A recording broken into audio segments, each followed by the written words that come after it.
Latter-day Contemplation is a podcast hosted by two Latter-day Saints who have found great value in experiencing God through walking a path of contemplation. The views expressed herein are our own. Hello and welcome to Latter-day Contemplation. We're your hosts, Christopher Hurtado And Riley Risto. Latter-day Contemplation started as an exploration of contemplative practices from many traditions to enhance our discipleship of Jesus Christ. We're by no means experts in the topics we discuss, but what we have is an openness to questions, a hunger to discover truth wherever we can find it, and a desire to share in the transformative life of inner peace. We love that you've joined us, and we hope that you find value in this community.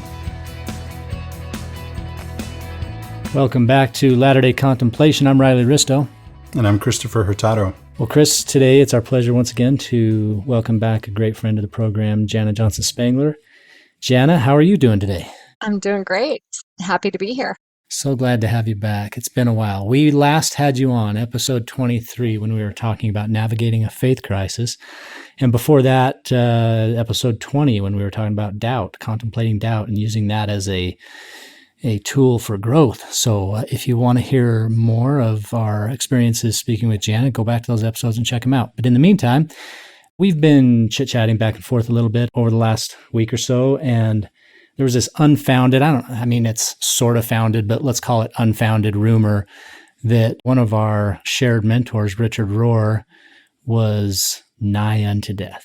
We since found out that was, the rumor mill just churning stuff out. We don't know where that came from. Nevertheless, you reached out to some of your contacts at the Living School, which you had an experience at, and we've discussed that in the prior episodes, but you found out through your contacts that was a rumor. But at the time, it really stirred up in me, and I think all of us who look up to him, it stirred up in us this desire to want to honor him. And maybe it's best that we try to do it during his life instead of waiting till it's over.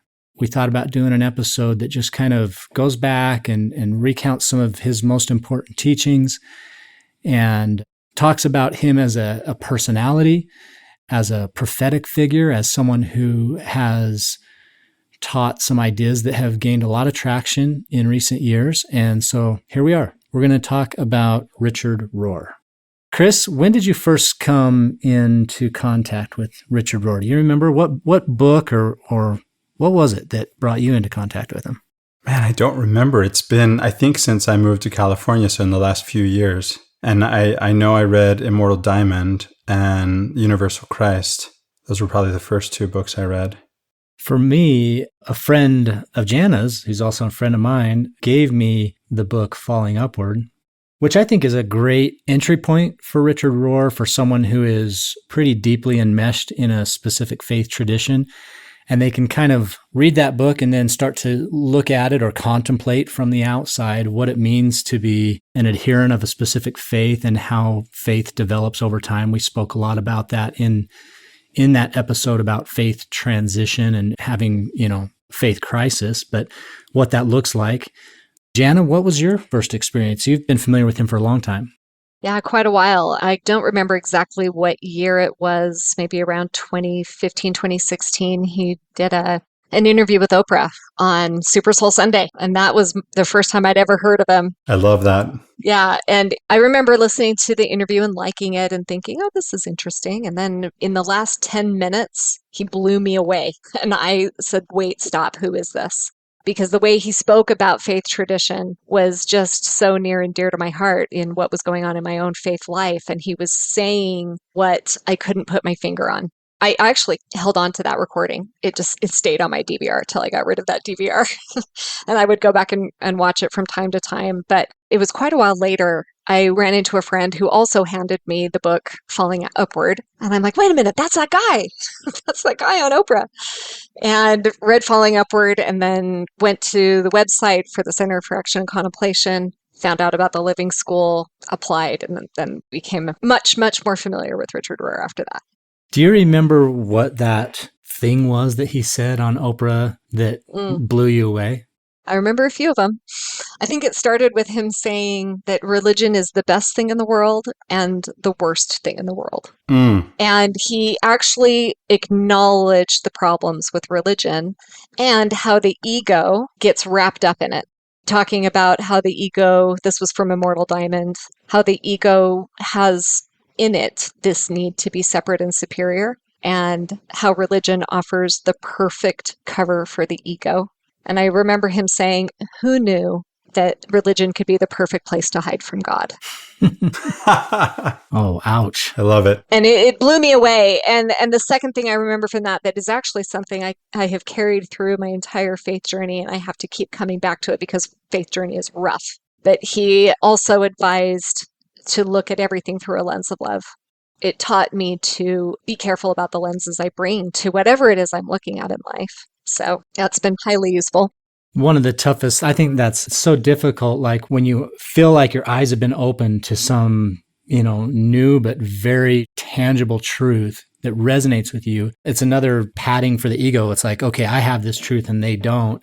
And so you start approaching the people that you've associated with in your own tradition with this really deep cynicism or superiority complex. And so that becomes one of the toughest things to deal with as you feel like your eyes are being open to things and you're progressing along the spiritual path is just, how do I get rid of this cynicism? How do I not just become this very cynical person?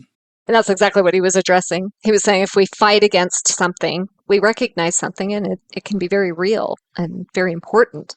But if we only focus on that, what we fight against, what we hate about what we fight against, we run the risk of becoming the mirror image of that if we take in that energy and we don't take on this lens of love that helps us see through what our ego is wanting to do to keep ourselves safe.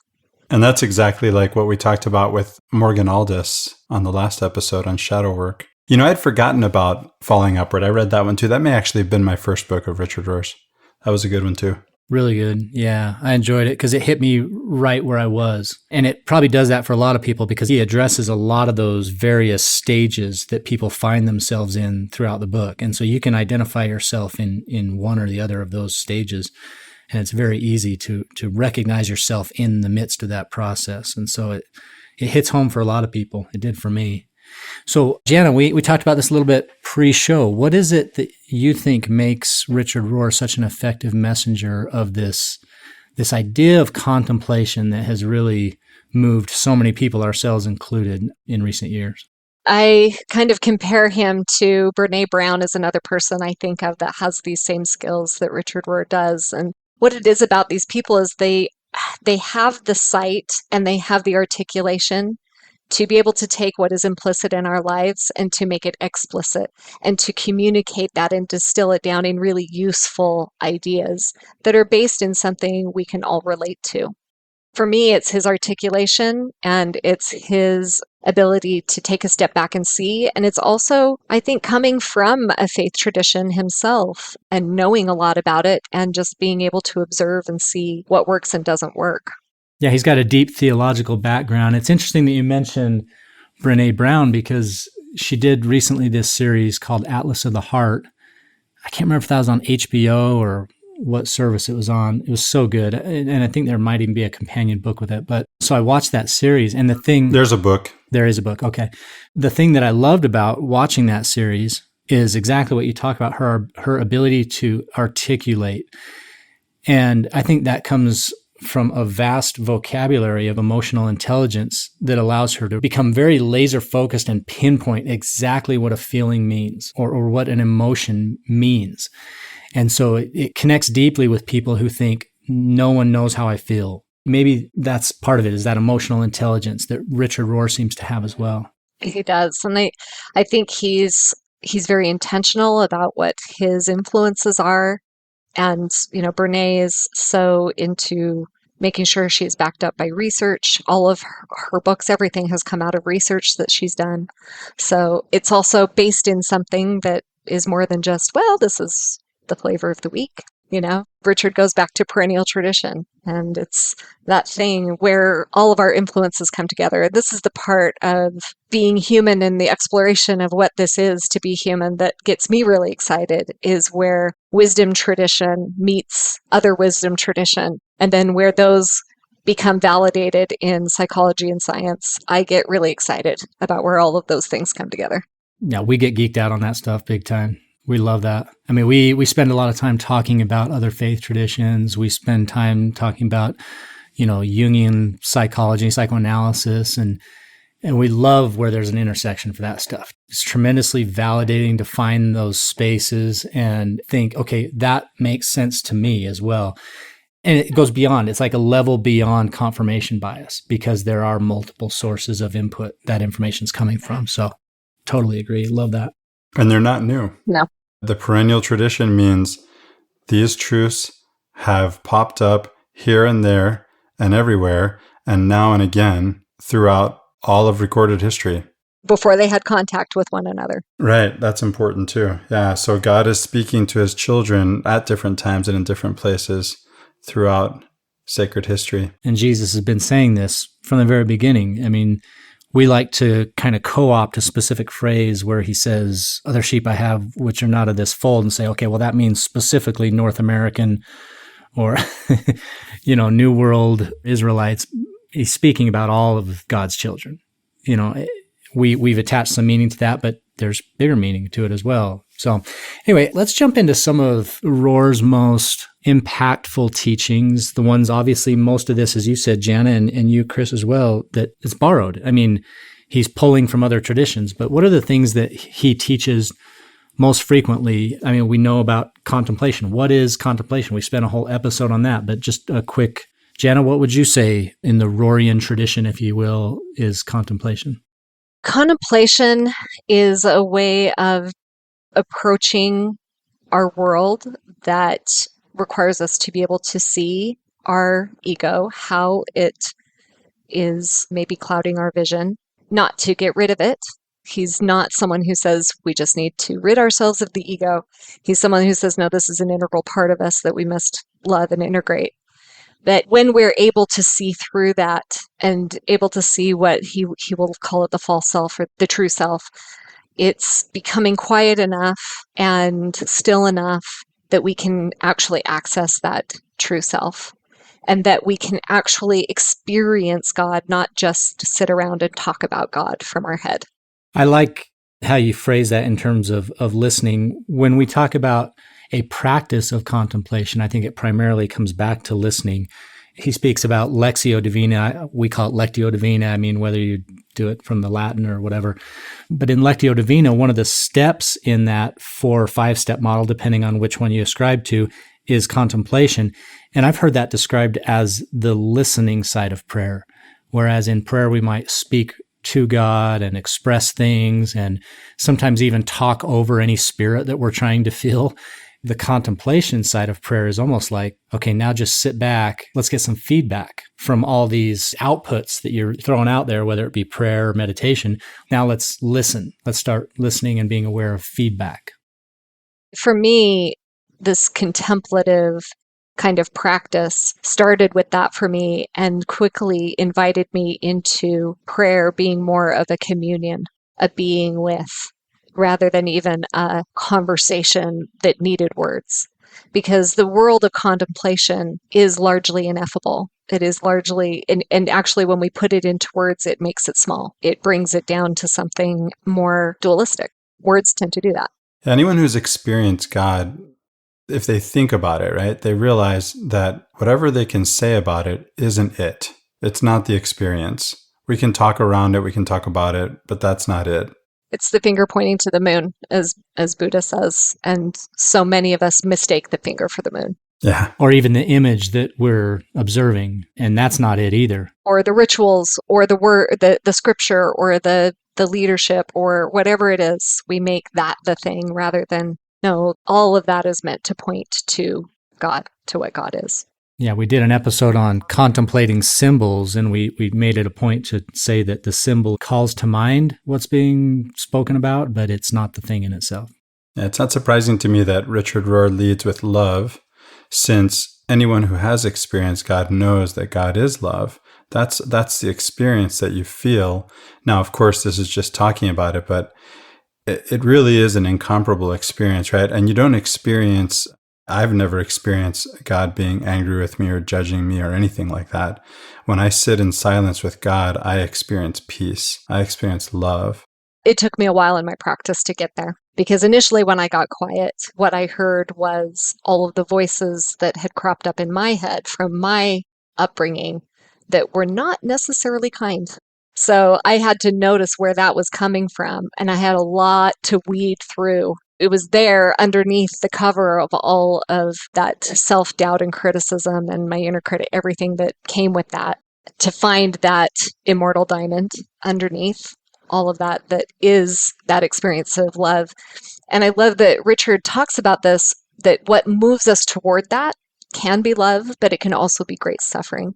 So he'll often use those together. Great suffering and great love are the things that move us toward those realizations. Well, and I think he likens those two things to what it means to tap into the Christ consciousness, the spirit of Christ, the light of Christ, whatever you want to call it. This tapping into your connection or relationship with Christ is usually in connection with love, the capacity for great love, and the capacity for great suffering. And a willingness to see the divine in all of creation. Not just humans, not just our group, not just the ones who are doing it right, but this ability to see divinity in diversity. One of my favorite things that Richard has said, and it sticks with me all the time, is that unity is not uniformity. Yes. Yes, that if you look around creation, all of creation, if you take in all the people and all the creation in the world, it is obvious that God loves diversity, and it is we who are threatened by it. Yeah, that really spoke to me too.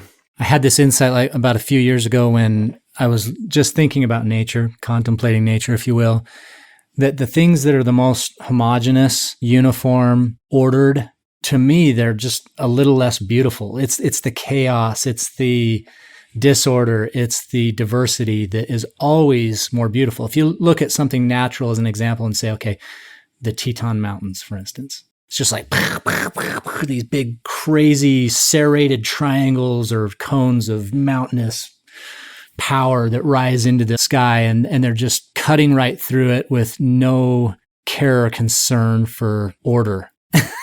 They're just chopping away at the sky. And I just think that's beauty.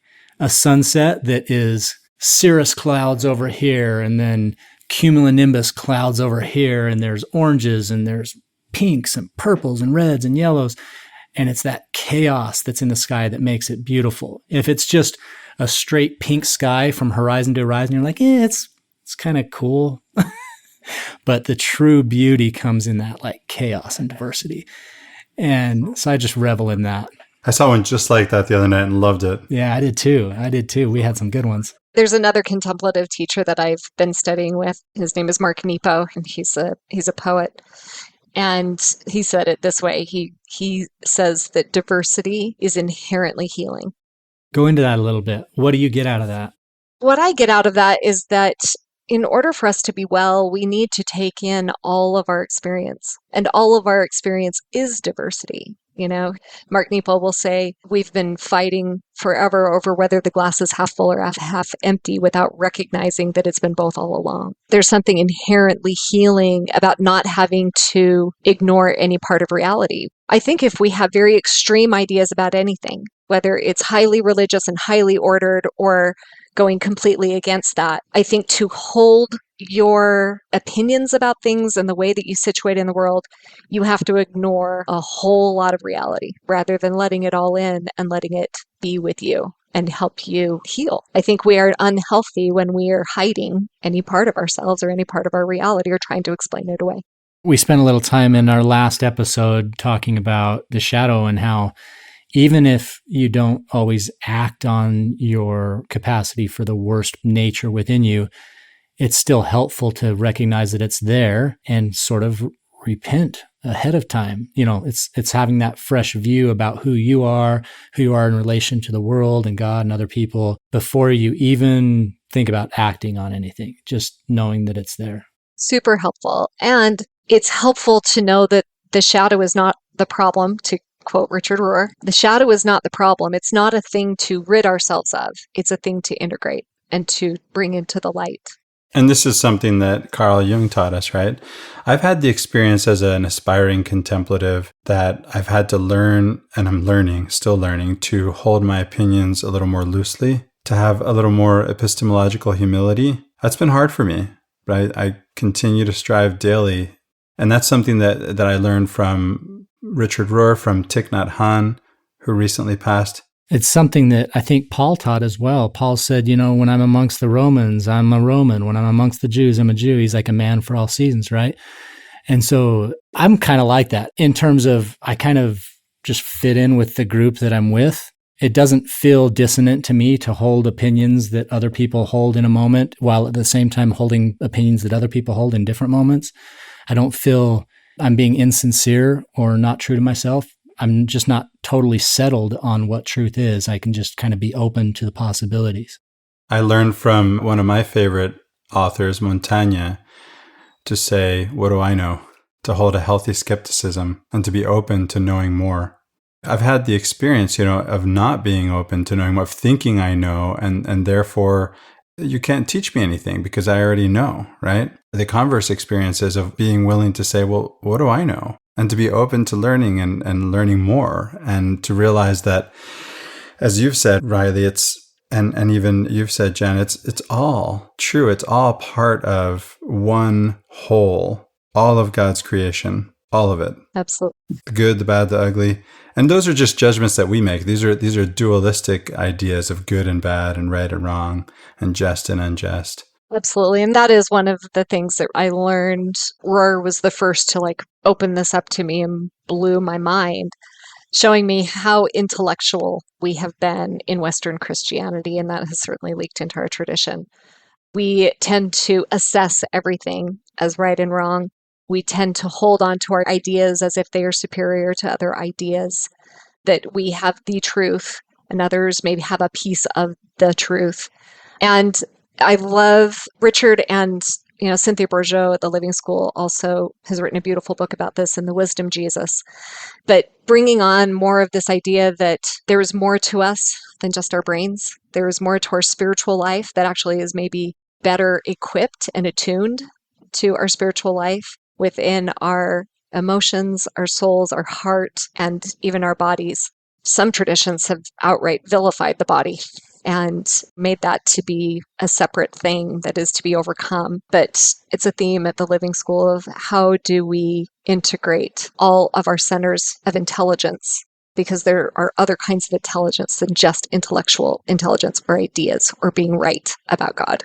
Well, it's interesting you bring up the brain, and I've just finished reading Ian McGilchrist's The Master and His Emissary, kind of about the science of cognition and how the brain functions and stuff. And obviously he's a brain expert. And so he's centering all of these experiences that we would describe as experiences of the heart or of the body or whatever, or sensory. And he puts those in different areas of the brain, and we tend to think of the brain as this, in a very Western sense, as like this instrument for divining scientific truth or falsity. I loved one section where he talks about different ways of knowing. And I've heard Richard Rohr speak about different ways of knowing as well. And McGilchrist made it very relatable for me because, Chris, you'll relate to this. In different languages, they have different words for knowing. And we don't. I mean, in English, we're so used to expressing everything as I know this, I know that.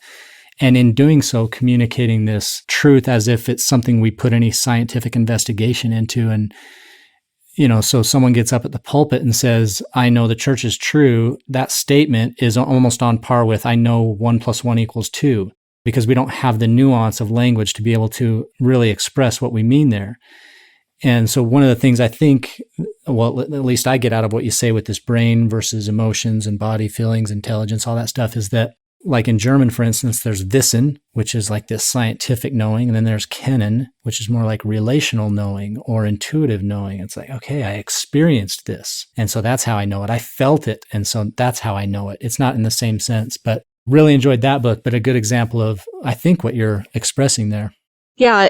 One of Richard's influences that he names is Ken Wilber with integral theory, and I have also a touchstone into that because my coaching was done through Integral Coaching Canada, my certificate, where I learned to be a coach. And so as I've learned Ken Wilber's framings, it's a similar thing. He talks about subjective knowing and objective knowing.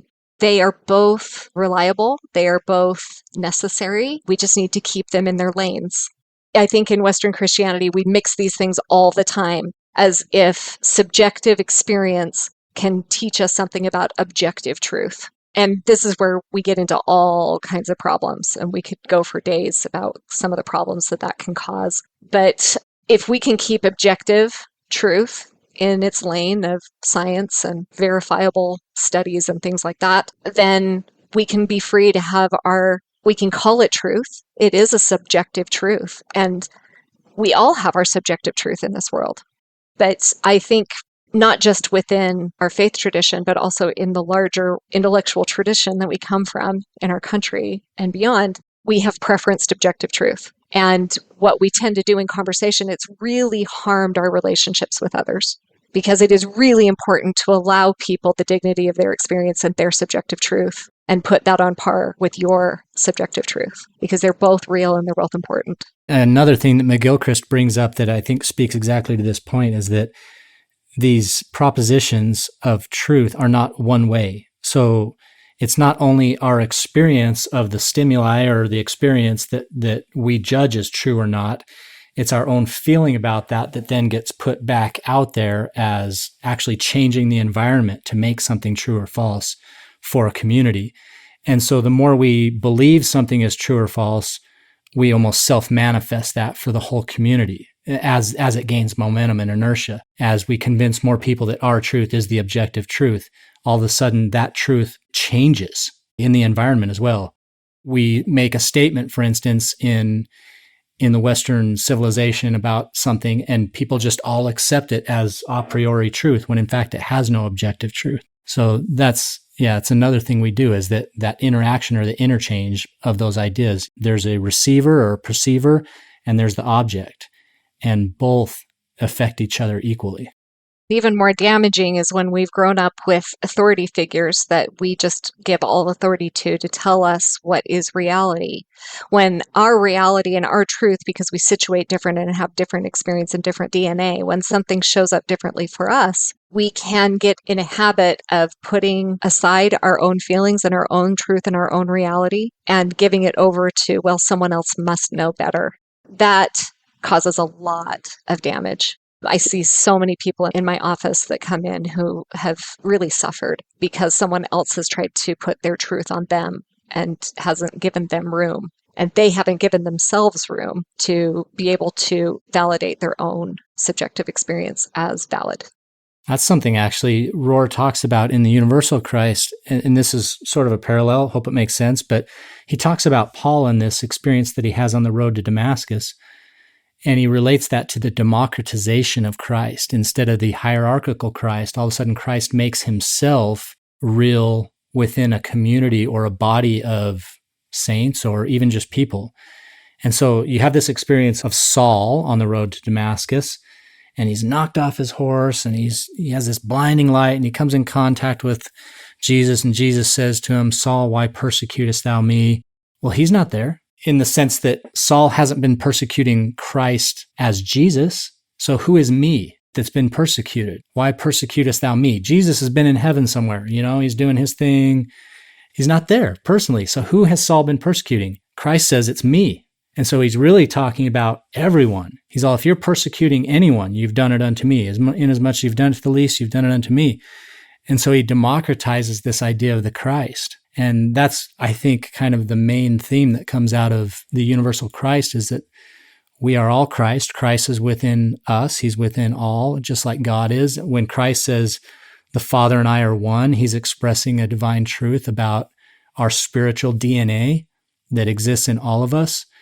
And he is somewhat separating Jesus from Christ. He's saying Jesus is a person who realized his Christ, and that's within all of us.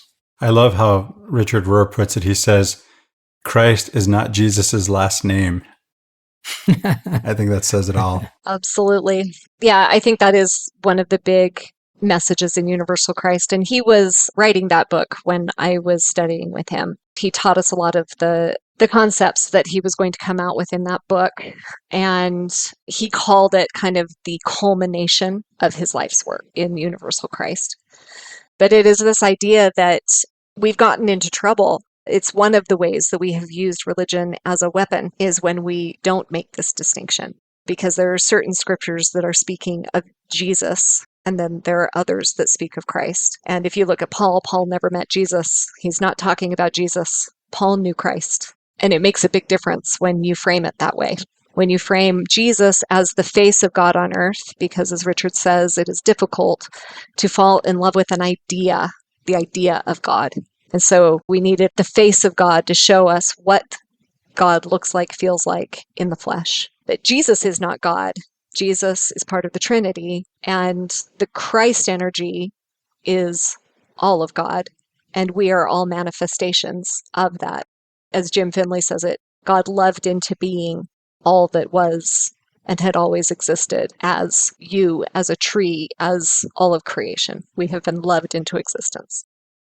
I love how Richard Rohr talks about the Trinity as a dance. Perichoresis, yeah, the divine dance. Could you elaborate on that? When he was teaching us, he got out a fidget spinner. He's like, this is a great way to explain Trinity, because Trinity is really misunderstood.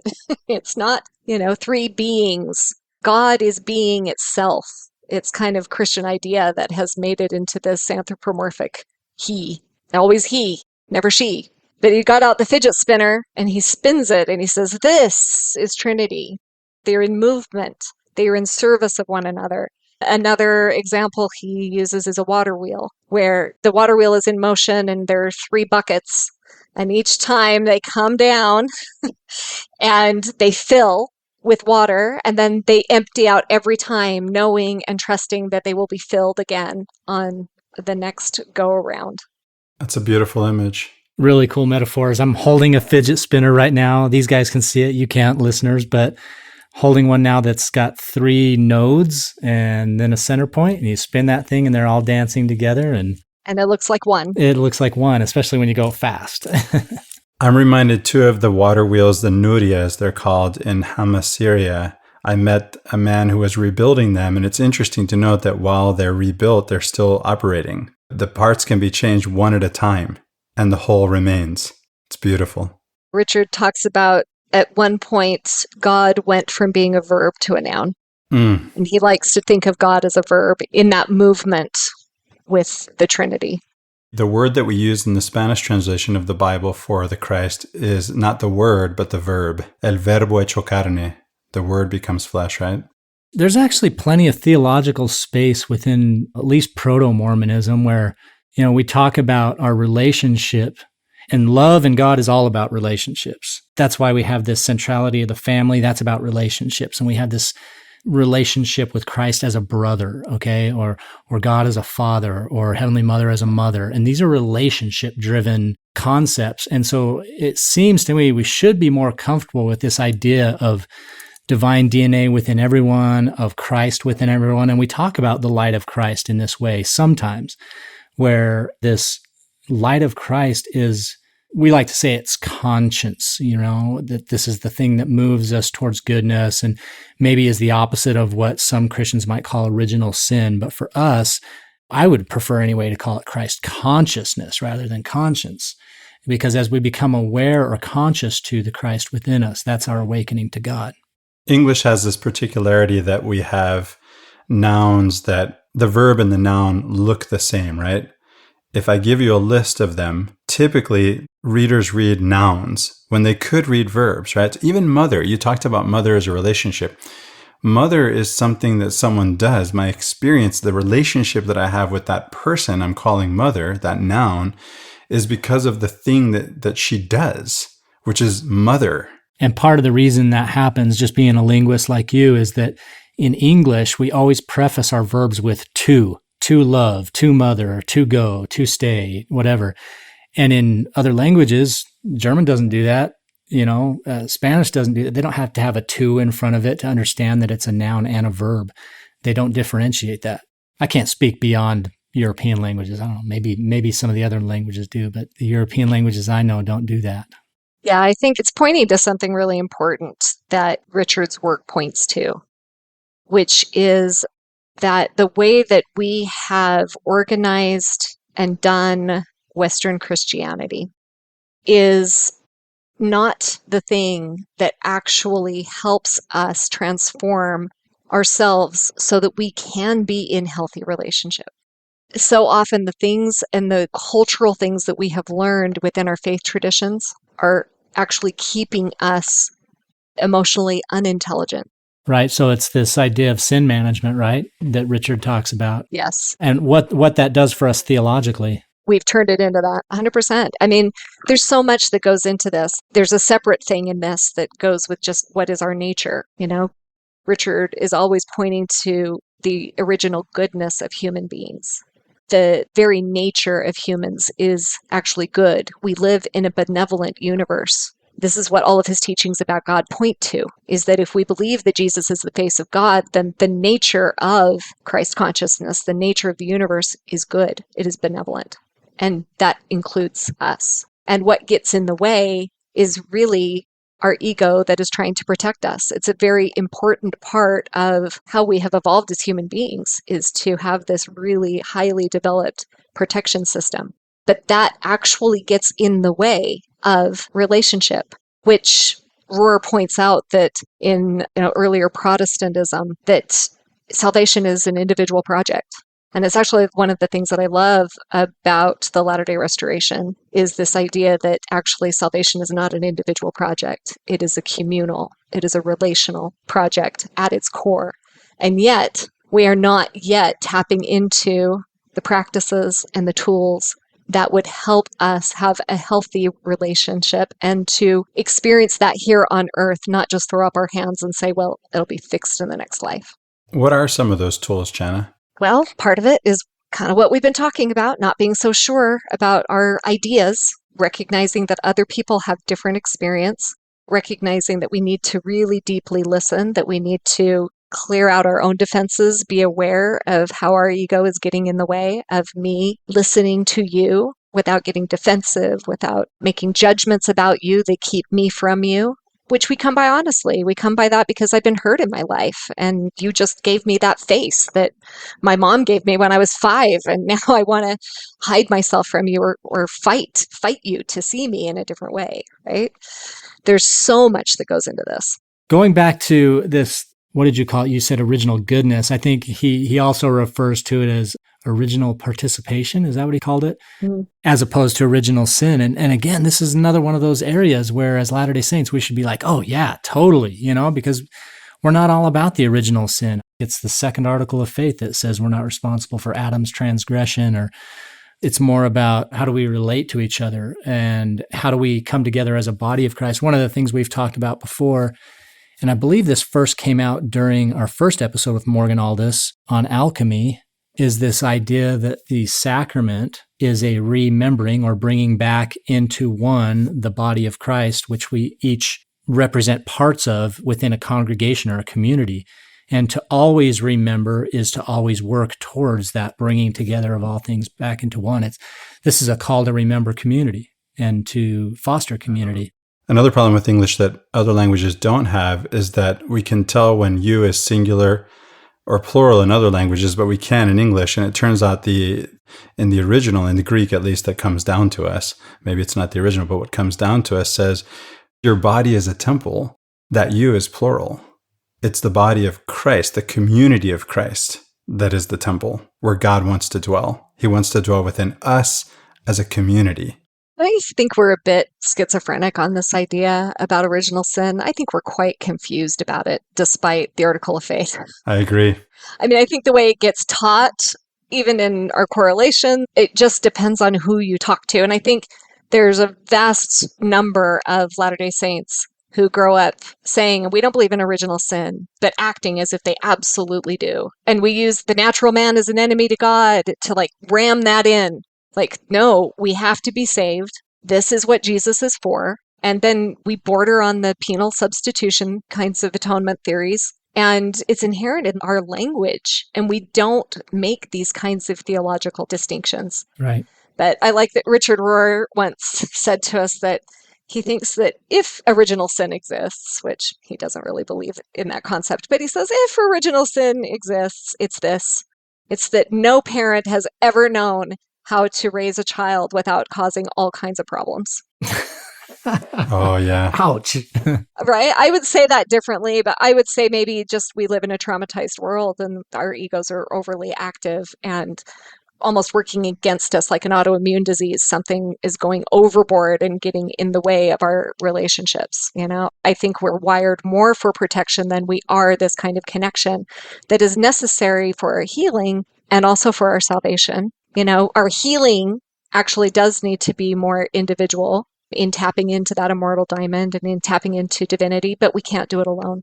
It's our responsibility. Only we can do our healing, but we can't do it alone. We cannot do it in isolation. We need one another. We need connection. It is a fundamental part of who we are. And it's hard to connect with people when you have a wall up. If you're defending yourself, presumably there's a wall, there's a shield. I think the original idea of the Boy Scout handshake was that you had to put down your shield that you hold with your left hand to shake hands, right? So if that shield is between us, if that wall is between us, how can we be related? And I don't think we are very well tuned into what our walls even are. They are so part of our reality that we don't even see them without some sort of contemplative practice that helps us see more of our reality. Well, and we're taught kind of conversely to what the theology originally tells us about, not being responsible for prior generation sins or whatever. We're taught that we can essentially earn our way out of that cycle of sin. And so it pushes us towards this transactional understanding. And it's reinforced by phrases like exact obedience, that they just continually reinforce that it's all about what you do that makes you lovable or unlovable or worthy of love. We were sitting in Elders Quorum the other day, and this discussion, which comes up a lot, of worthiness. And I always try to bring it back to the root word of worth and try to start from that foundation and say, do you have worth? Do you have divine worth? Then everything should extrapolate from that. That's the baseline. If you have worth, you're worthy, right? And you have worthiness. Yeah. But they try to draw this line of distinction between worth and worthiness, and it's tough. One of those things that we talked about earlier about trying not to be cynical and allow people to progress it, on their own timetable and not feel yourself superior. But on this point, it's very frustrating, because why would anyone want to fight against the idea that they're already worthy? I don't understand that. That's self-flagellation in the extreme. Yeah, I think it's one of those distinctions without a difference that we try to do intellectually when we don't like the implications of what we see coming out of it. I can tell you, if by your fruits you shall know them, or by the fruits of an idea, we can see whether that idea is a good one. I can just attest to the people that I see in my office who are suffering because of their relationship to their spiritual upbringing. It is one of the top problems that I see, people not being able to find their own worth and worthiness within it, despite all the glittering ideals that we are inherently worthy, that we have divine nature. Yeah, all of that. It's really hard to actually feel unless you have had whatever it takes to fit the mold well. Moses tells us that he found out that he's nothing, individually, nothing, and yet the worth of his soul is great. It's one of those paradoxes. We're both nothing and everything, and it just depends in what sense. Yeah, well, I was thinking the soul, it's not Moses. It's all of us. It's that true self that is within us. The kingdom of God is within you. Well, I think most people would agree, too, that, spiritual ascent is a real positive thing. Like, why not progress? Why not be a more connected, in relationship to God type of person? Why not? That'd be fantastic. So ascent is absolutely a positive path to jump on. But to the extent that it distracts you from your innate worth, your divine nature, that's when that disconnect becomes kind of harmful, I think. Since you brought up ascent, Richard talks about this, how, Jesus said to us, I am the way, follow me. And he invited the disciples into Gethsemane. He didn't say, hey, guys, I got this. This is my time to shine. I'm going to take this on for everybody. He said, follow me. I am the way. And he descended below all things, told us to follow him, and his followers have been trying to climb back up the escalator he came down ever since. Within our tradition, we really see the value in Eve leaving the garden and opening us all up to suffering in a new way. And yet, all of us are trying to climb back into the Garden of Eden. We don't want to actually experience this. We would much rather parent with Satan's plan. We would much rather use Satan's plan if we are a leader in a word. We would much rather just tell people how to do it. We have these beautiful examples from Joseph Smith, these phrases that he put out there of, by proving opposites is truth made manifest. And, thy mind, O man, must descend below all things and also contemplate the highest. I'm paraphrasing and butchering it, but God is in both of those things. And so we have been afraid of dissent. Really, I think this is influenced by our American culture. We are hellbent on ascension. That's really ironic that you put it that way. And it's part of it, but it's not all of it. It's not all of it. It's part of it. Hell-bent on ascension. Yes. Such a cool phrase. It's both. You don't ascend without descent. This just kind of sprung to mind, but I wonder if there's something of a hidden message in that declaration when Christ says, touch me not, for I have not yet ascended to my Father. It's like, hey, if you want to go where I'm going to go, let's go, but it doesn't seem like you're ready yet. I don't know. Well, maybe something like that. That's an interesting thing to think about. Well, coming back to some of Rohr's teachings here, I want to hit on this idea that you kind of mentioned early on about true self and false self. This is a very widespread, perennial teaching throughout Hinduism, Buddhism, elsewhere. What's the core meaning of true self, false self? We've talked a little bit about divine nature and that sort of thing, but I really think this becomes the core of the contemplative lifestyle, is tuning in to the true self. So what's your understanding of this concept, Jana? There's so many ways that we can talk about this, but it's this idea that there is some seed of divinity deep within us that gets maybe covered over by life and difficulty and self-talk and whatever else. I kind of think of it as, the sun on a cloudy day. The sun is always there. If you get in your airplane and go up over the clouds, you are always going to find the sun. It is always there. And yet sometimes there's a lot of these clouds that we have to pull away. But if we're not aware that the sun is there, we can mistake the clouds and the false self for all of who we are. It takes a lot of this contemplation to get through that. The way Jim Finley talks about this is that there's a piece of us that has never been hurt. There's a piece of us that has never experienced the difficulties of life, that if we can just get still and touch into it, is inherently healing. Just in hearing you say that piece of me smiles within me. Yes. And that's that thing that lights up when we hit on the thing that is our spiritual practice.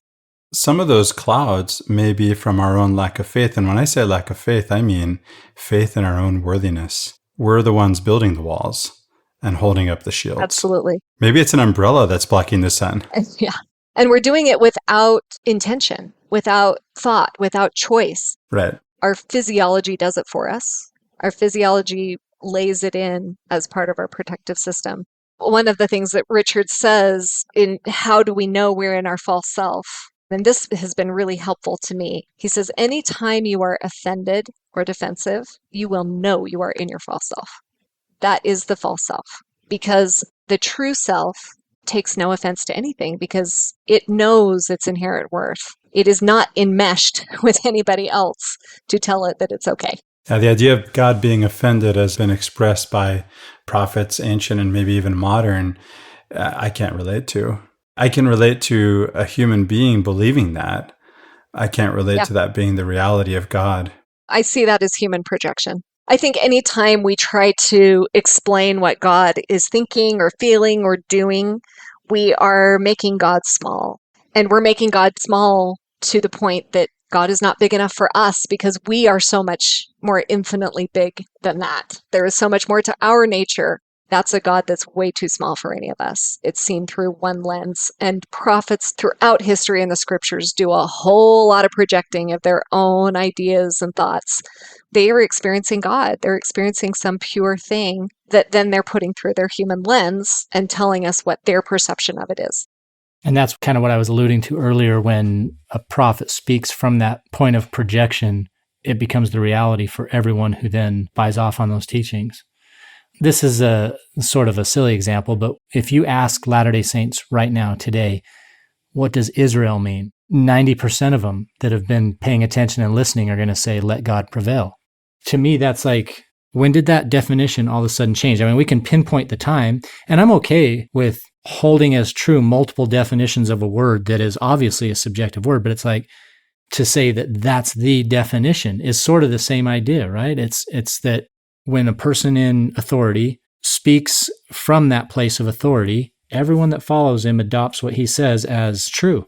And it can be true, but it's not the truth, not the only truth. So I don't know, I just caution people on that, but it's speaking exactly to your point. That's an example. One of the things that comes up in almost every episode recording the Come Follow Me podcast is that as Ben and I study the Bible, we find that the first thing that shows up in our footnotes is meaning of Hebrew uncertain. Over and over and over.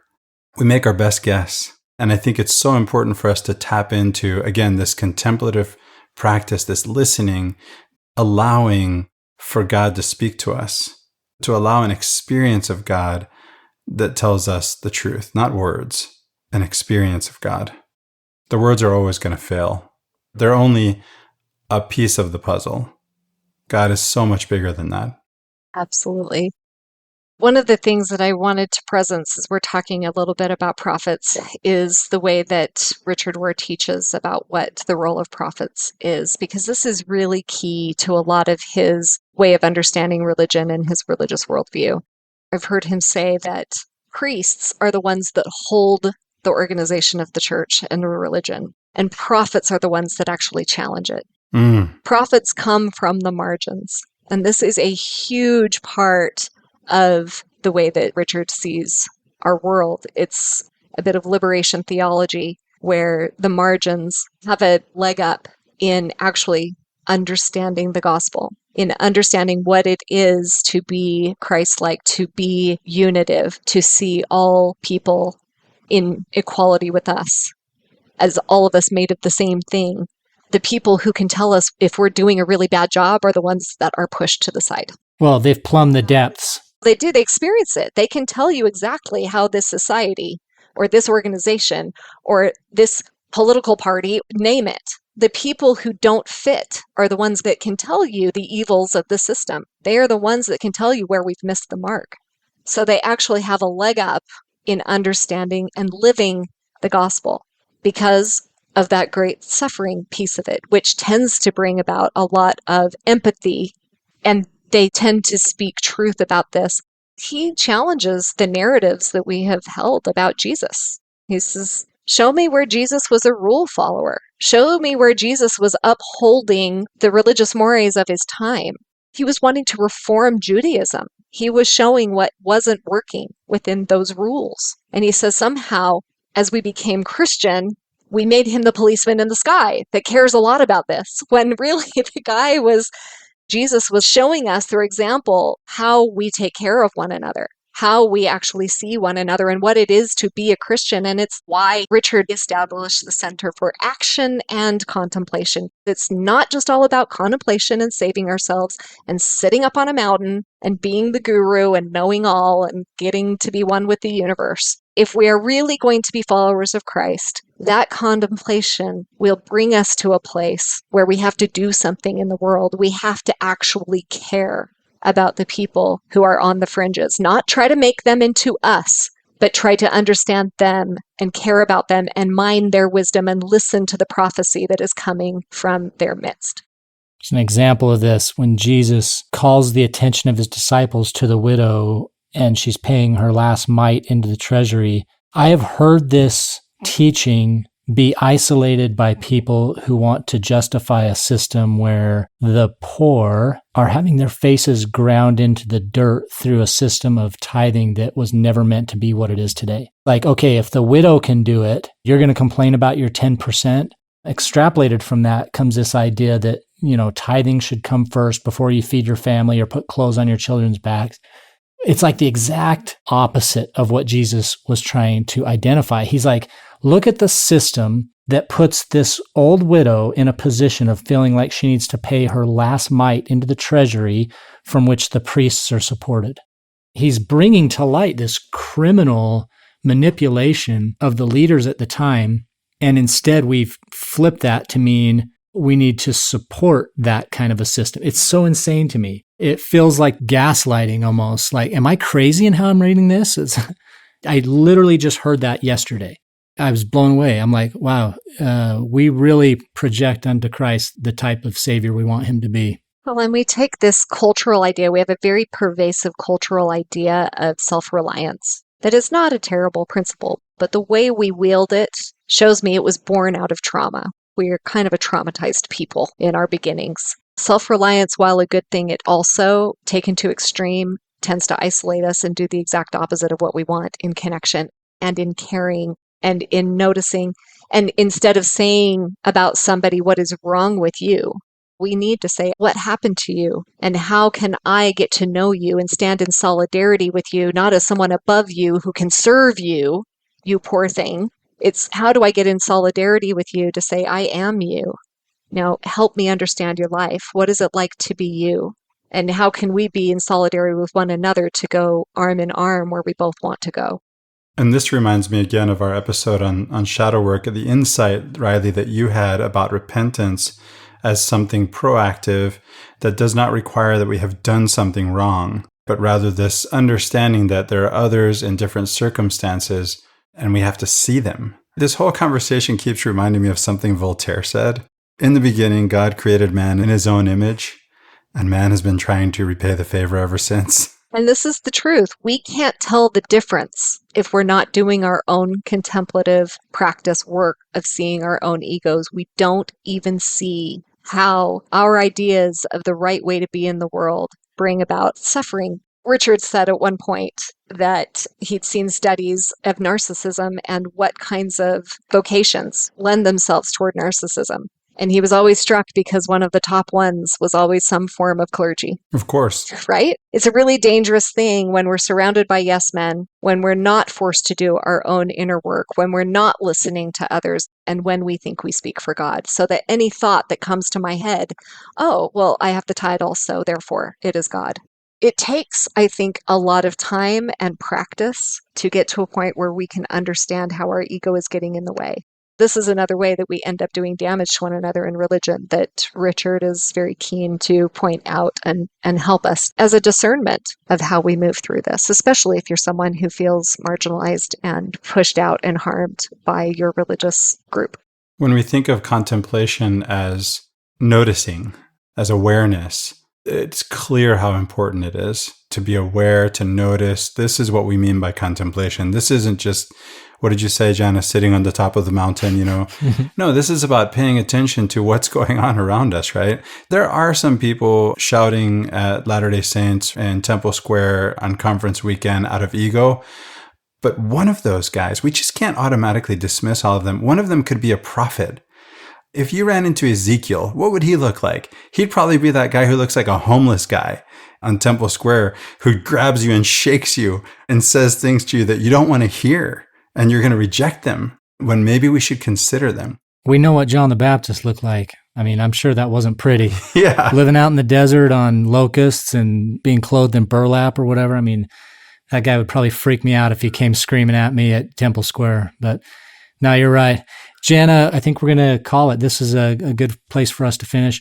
Thank you so much for coming on board and sharing your experiences with Richard and the teachings that he has shared with you and inspired you with. Thank you.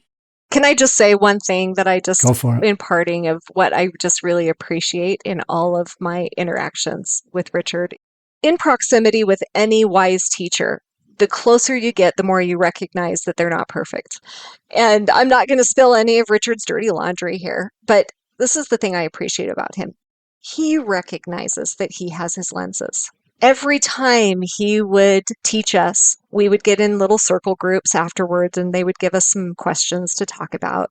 And one was always some form of, what did you disagree with? What did not work for you? What did not fit your life and your lens? What did you push up against? And I think that is so important to a group that is truly going to learn and to allow people to thrive, is we have to be able and have the room to disagree, to have the dignity of our own experience, because there is wisdom in everyone that is showing up to hear that. And we don't get to the reality unless we presence all of that wisdom. it's one of the most valuable things that I've seen just in example of being around Richard is when he says things like, don't listen to me, I'm too Catholic, I'm too white, I'm too old. Don't listen to me. Listen to yourself. Amen. It's a brilliant way to teach, though. I've seen it even on YouTube, Jana. Mm-hmm. You ever sat through one of those Sunday school lessons that is just everyone agreeing with everything? There's nothing more boring than having no diversity of opinion or any kind of disagreement.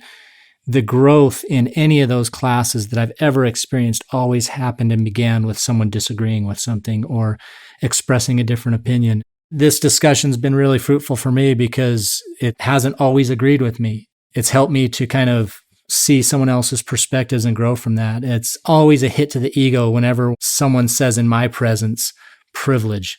And I know there's an ego response to that. And so that's something for me to integrate. Appreciate that coming out of this discussion. Chris, any last words from you?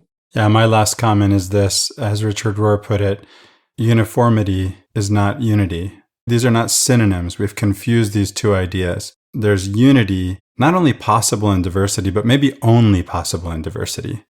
Brilliant. Well, sure appreciate you, Jana. Chris, thank you for your time.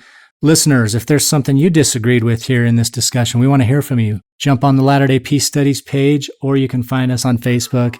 You can look at YouTube too. Or send us a message by Facebook Messenger. Yeah. I've got lots of Google juice. You can find my email addresses online. Well, easily. and we respond to the Messenger stuff on Facebook. So if you have a question that came out of this that you just weren't sure about, or if you just wanted to express an opinion, I promise you we'll respond. We respond to all messages. So thanks for listening, Jana. Thanks again. Absolutely. This has been Latter-day Contemplation, and I'm Riley Risto. I'm Christopher Hurtado.